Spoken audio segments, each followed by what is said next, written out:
قسمت کا لکھا ہوا ہر شخص کو ملتا ہے، یہ بات طے ہے۔ مجھے اور آپ کو وہی مل رہا ہے جو ہماری قسمت میں لکھا ہے، اس سے ایک حبہ بھی، ایک دانہ بھی کم نہیں ملے گا اور ایک زیادہ نہیں ملے گا۔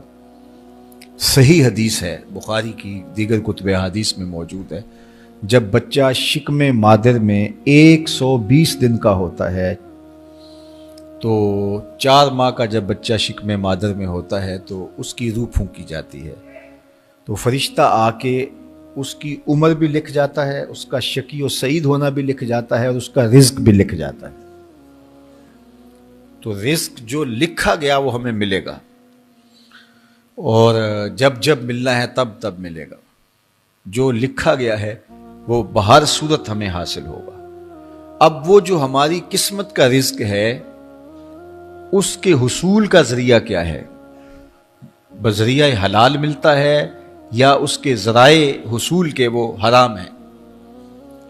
تو یہ اللہ کے ذکر کو چھوڑنے کی سزا یہ ہے کہ ملا وہی جو قسمت کا تھا، لیکن دولت عثمان نہ ملی، دولت قارون ملی۔ لکھا جو تھا، مقسوم تھا، ملا وہی، ایک دانہ بھی زیادہ نہیں ملا اور ایک دانہ بھی کم نہیں ملا، لیکن اس کی سزا کاٹنی پڑے گی، اس لیے کہ حصول کے ذرائع حرام تھے۔ تو حضرت اکرمہ رضی اللہ تعالیٰ عنہ فرماتے ہیں کسبن حرامن، تو معیشت تنگ کیسے ہوتی ہے؟ بندہ کہتا ہے کہ یہ تو بڑا کما رہا ہے، لیکن کما بذریعہ حرام رہا ہے۔ اللہ اکبر۔ بعض اوقات کچھ لوگ محنت کر کے بھی حرام کماتے ہیں۔ ہم نے دیکھا کہ اس گرمی میں جو لوگ مزدوری کرتے ہیں، اور بالخصوص لوہے کی بھٹی پہ جو کام کرنے والے ہیں، کتنا سخت کام ہے، لیکن وہاں بھی جو ہے وہ چاہے 15-20 منٹ جو ہے وہ خیانت کر کے اپنے اس رزق کو حرام بنا لیں اور ناجائز کر لیں، اتنی مشقت کے باوجود بھی۔ کیتی کتری پئی کھو محمد تے سکہ بنیا زردہ۔ تو ایک سودا ایسے بھی بک جاتا اگر 2 منٹ گاہک کو دیتا، لیکن جھوٹی قسم کھا لی اور وہ لے کے چلا گیا، سودا تو بک گیا لیکن ذریعہ اس کا حرام ہو گیا۔ یہ ذرا دیکھیے، جھوٹی قسم کھانے والے کو اللہ نظر رحمت سے بھی نہیں دیکھے، اتنی بڑی سزا ہے اس کی۔ اور نہ بکتا کوئی اور آ کے لے جاتا۔ جو قسمت میں لکھا ہے وہ تو آپ کا ہر صورت میں ہوگا، لیکن کچھ لوگوں کو اللہ کے ذکر کو چھوڑنے کا نتیجہ یہ ملتا ہے کہ پھر وہ ان کے ذرائع آمدنی جو ہوتے ہیں، محنت کے باوجود بھی کسب حرام ہو جاتا ہے کسی نہ کسی وجہ سے۔ کئی لوگ دودھ اکٹھا کرتے رہتے ہیں، آخر میں ایک قطرہ پیشاب کا ڈال دیتے ہیں۔ سادہ مثال آپ کے سامنے رکھو، کتنی محنت سے وہ کیا تھا، تو اپنی ساری محنت کو ضائع کر دیتے اور حرام کا ٹانکا لگا دیتے، ایک قطرے سے وہ سارا ضائع کر بیٹھتے۔ تو یہ اللہ کے ذکر سے منہ موڑنے کا نتیجہ ہے۔ جب تمہارے دل اللہ کی یاد سے خالی ہو جائیں گے، تمہاری زندگیوں میں قرآن نہیں ہوگا، تمہاری زندگیوں کے اندر اسلام کے اجالے نہیں ہوں گے، تو پھر نتیجہ کیا ہوگا کہ معیشت دنک کیا ہے؟ کسبن حرامن۔ دوسرا معنی کہ تنگ زندگی، تلخ زندگی، جو حضرت عبداللہ ابن عباس سے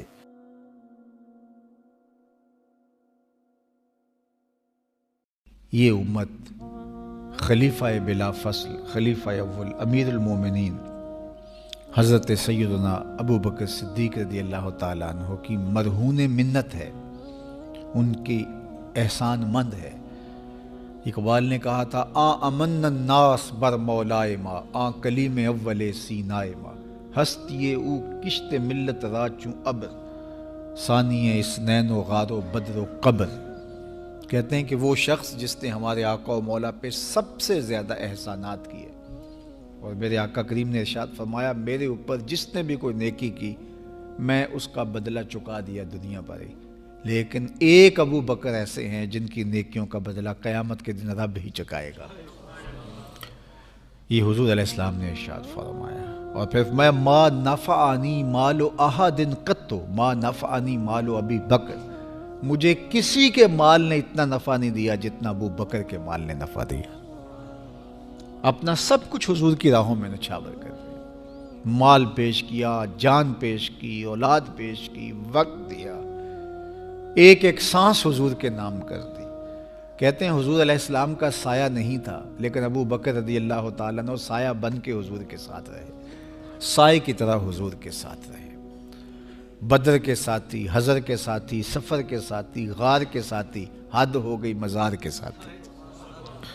اللہ اکبر. ایک دن حضور ایسے نکل رہے ہیں مسجد نبوی سے تو کوئی لوگ داخل ہو رہے تھے، تو حضور کے دائیں ہاتھ میں ابو بکر کا ہاتھ تھا، بائیں میں حضرت عمر کا ہاتھ تھا. تو حضور ایسے دونوں کے ہاتھ پکڑ کے باہر نکل رہے تھے، تو کسی کو اندر آتے دیکھا تو اس کو دیکھ کر کے کہا قیامت کے دن ہم قبروں سے یوں ہی اٹھائے جائیں گے. میرے دائیں ہاتھ میں ابو بکر کا ہاتھ ہوگا، بائیں ہاتھ میں عمر کا ہاتھ ہوگا. اللہ اکبر. سیدہ کہول اہل الجنہ، جنت کے بوڑھوں کا سردار کہا. ابو بکر فی الجنہ، جنت کی بشارت دی. عشرہ مبشرہ میں سے پہلا نام حضرت ابو بکر رضی اللہ تعالیٰ عنہ کا ہے. فرمایا میرے 2 وزیر آسمان پہ ہیں، 2 وزیر زمین پہ ہیں. آسمان پہ میرے 2 وزیروں کا نام جبرائیل و میکائیل ہے، اور زمین پہ اوپر میرے 2 جو وزیر ہیں، ایک کا نام ابو بکر ہے، ایک کا نام عمر ہے. تو کیا شان ہے حضرت ابو بکر صدیق رضی اللہ تعالیٰ. ہر نبی کا صحابی عظمتوں کے معراج پہ ہے، لیکن جو شان حضور کے اس جان نثار کو دی گئی ہے، اللہ اکبر. قرآن نے بھی کہا نا وَثَانِيَ اثْنَيْنِ إِذْ هُمَا فِي الْغَارِ. اللہ اکبر. 2 میں سے دوسرا، اللہ اکبر. جب وہ غار میں تھے، 2 میں سے دوسرا. اس لفظ کی خوبصورتی ملاحظہ کیجئے، 2 میں سے دوسرا. حضرت عمر کہا کرتے تھے، حضرت صدیق اکبر کا ذکر کرتے ساتھ رو پڑتے اور کہتے کہ ابو بکر میری ساری زندگی کی نیکیاں لے لیں، وہ غار والی ایک نیکی مجھے دے دیں. ساری نیکیاں زندگی کی ابو بکر لے لیں، ایک نیکی غار والی مجھے دے دیں. تو ان کی ساری نیکیاں ایک طرف اور ابو بکر کی ایک نیکی ایک طرف. اور حضرت عمر کہا کرتے تھے کاش میں ابو بکر کے سینے کا بال ہی ہوتا. کوئی کم شان ہے؟ یہ حضرت عمر کہہ رہے ہیں.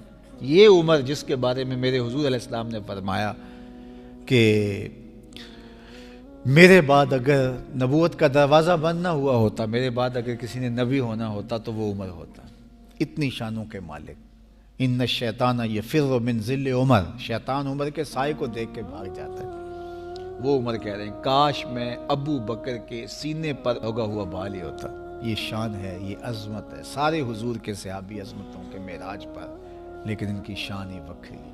کسی پنجاب شاعر نے کہا کہ سارے یار نبی دے سونے، نہیں کوئی اینا یاراں ورگا، نہ کوئی ہویا نہ کوئی ہوسی، اینا جان نثاراں ورگا، نہ اس دھرتی پیدا کیتا، اینا یاراں ورگا، اعظم شان صدیق کی دساں اکو یار ہزاراں ورگا. وہ عظمتوں کی کس معراج پہ امن الناس بر مولائے ماں، کلیم اول سینائے ماں، ہستی او کشت ملت راچو ابر، ثانی سنین و غار و بدر و قبر. بدر کے بھی ساتھی، قبر کے بھی ساتھی، مزار کے بھی ساتھی، غار کے بھی ساتھی. اور اسلام کی کھیتی کے لیے ابر بہار کی طرح برسے اور سیراب کر گئے. اور اس امت کے لیے انہوں نے جو کام کیا وہ انہی کا مقصوم